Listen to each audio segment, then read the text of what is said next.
السلام علیکم ورحمۃ اللہ وبرکاتہ۔ 27 دسمبر 2024 اور کرسمس اللہ اللہ کر کے گزر گئی۔ یہ کرسچن لوگوں کی خواہش ہوتی ہے کہ یہ جو کرسمس کے دن ہے یہ وائٹ ہوں، برف پڑی ہو، لیکن جرمنی میں تو ہم نے دیکھا کل کئی سالوں سے کوئی برف شرف نظر نہیں آتی۔ امریکہ میں اس دفعہ سنا ہے کہ یہ جو کرسمس ہے یہ وائٹ رنگ کی برف کے ساتھ ہوئی ہے۔ یہاں یورپ میں تو یہ موسم ہے، یہ آپ کے سامنے آپ دیکھ پا رہے ہیں، ٹپیکل وہ ویدر کہ دھوم یا بارش یا پھر یہ ہے کہ سخت دھند۔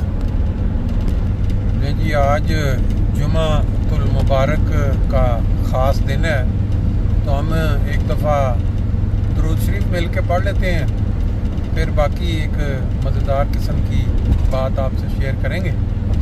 اللہم صلی علی محمد وعلی آل محمد کما صلیت علی ابراہیم وعلی آل ابراہیم انک حمید مجید۔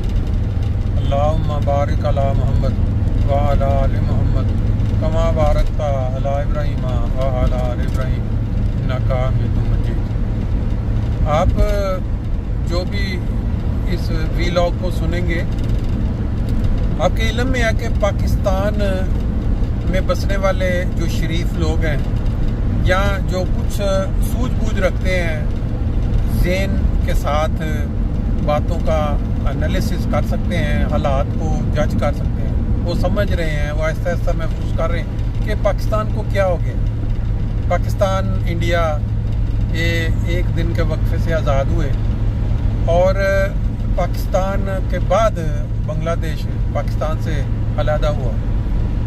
ان سب نے ترقی کی راہیں پکڑی ہوئی ہیں۔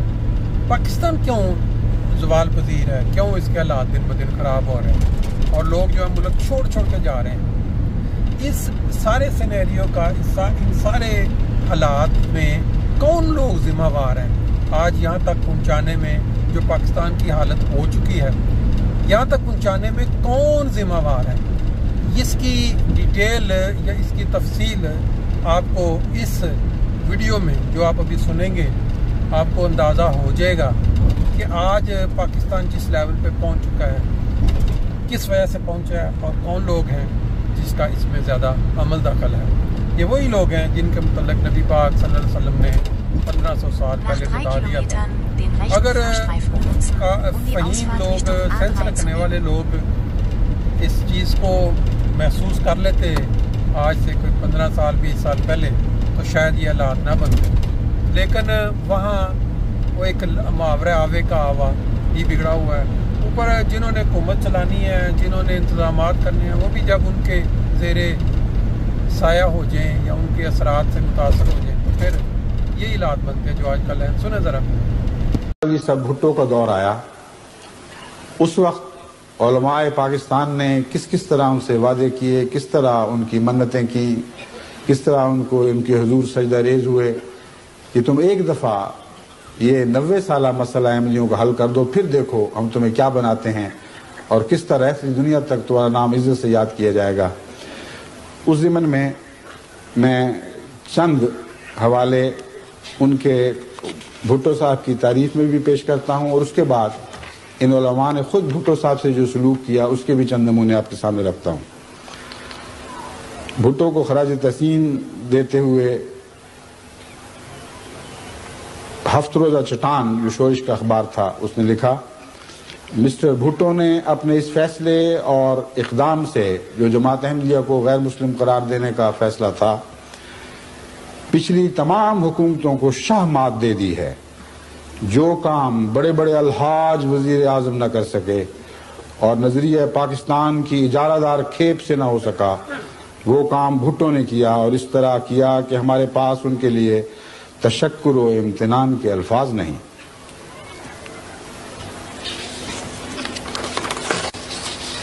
پھر مولانا رشید اختر ندوی صاحب، یہ مولوی رشید اختر ندوی صاحب سیکرٹری ادارہ معارف ملی اسلام آباد تھے، بھٹو صاحب کے متعلق لکھتے ہیں، میرے نزدیک ذوالفقار علی بھٹو نے جون 66 کے بعد اس ملت کے احیاء کے سلسلے میں وہی خدمت انجام دی ہے جو جناب محمد بن قاسم، موسیٰ بن نصیر، طارق بن زیاد، نور الدین زنگی، حضرت صلاح الدین ایوبی اور آخری ایام میں حضرت اورنگزیب عالمگیر اور حیدر علی نے سر انجام دی تھی۔ اے اللہ انہیں عمر نوح و خضر سے نواز کہ وہ اس ملت بیمار کے جسم پر مسلط ہر بیماری کے علاج کی مہلت پا سکے۔ ان کی دعاؤں کا کیا حشر ہوا وہ تو آپ کو روشن ہے۔ حنیف رامے صاحب نے بعد ازاں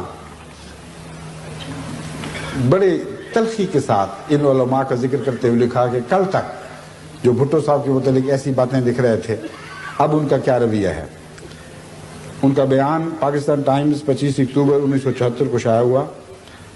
اس کا ترجمہ یہ ہے کہ حنیف رامے سابق وزیر اعلیٰ پنجاب نے یہ انکشاف کیا کہ علماء قسمیں کھا کر کہتے تھے کہ اگر مسٹر بھٹو نے 90 سالہ قادیانی مسئلہ حل کر دیا تو ہم اپنی داڑھیوں سے مسٹر بھٹو کے جوتے پالش کریں گے۔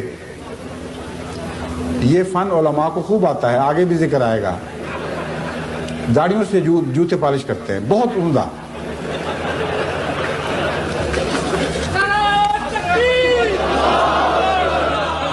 چنانچہ عطاءاللہ شاہ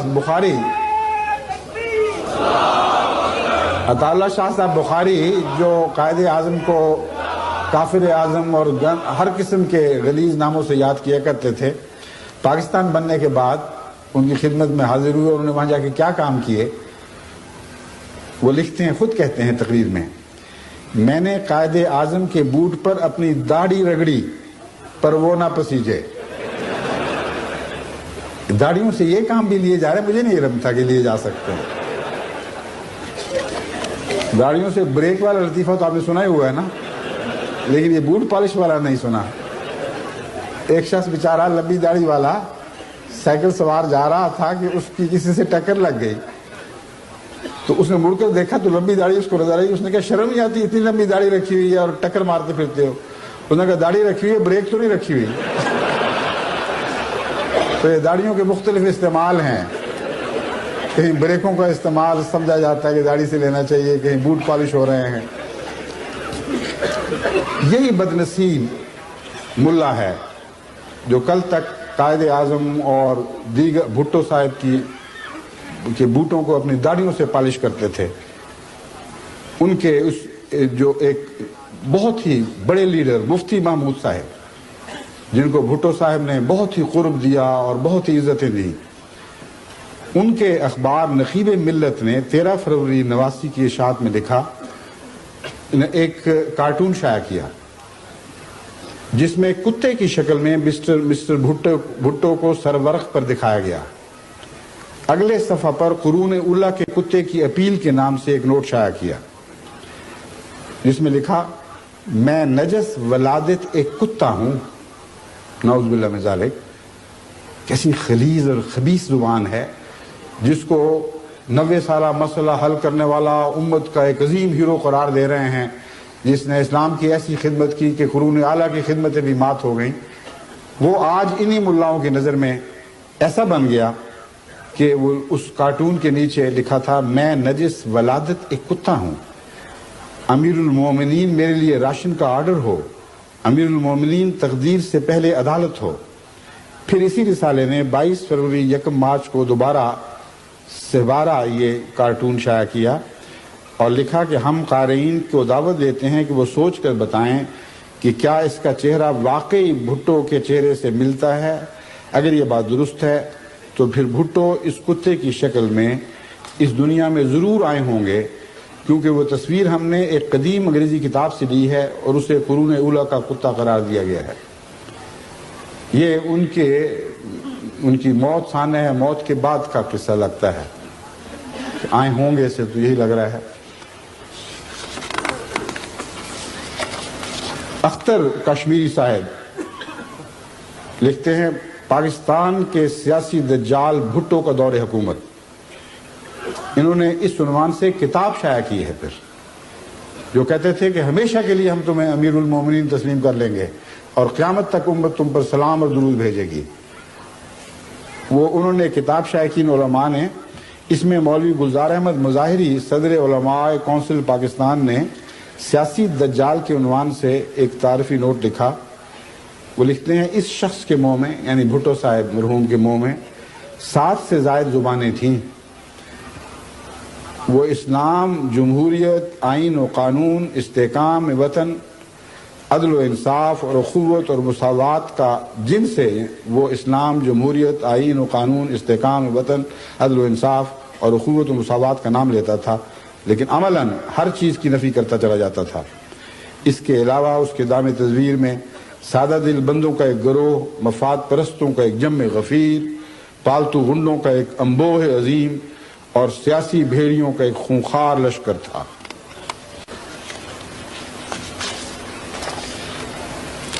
عصر حاضر کے اس سیاسی دجال کے اہلکاروں کی نشست و برخاست اور طرز زندگی سے ایمان و اخلاص کا نور اس طرح نکل گیا تھا جس طرح بے سوا کے گھر سے حیا اور مراسی کے گھر کے دل سے غیرت نکل جاتی ہے.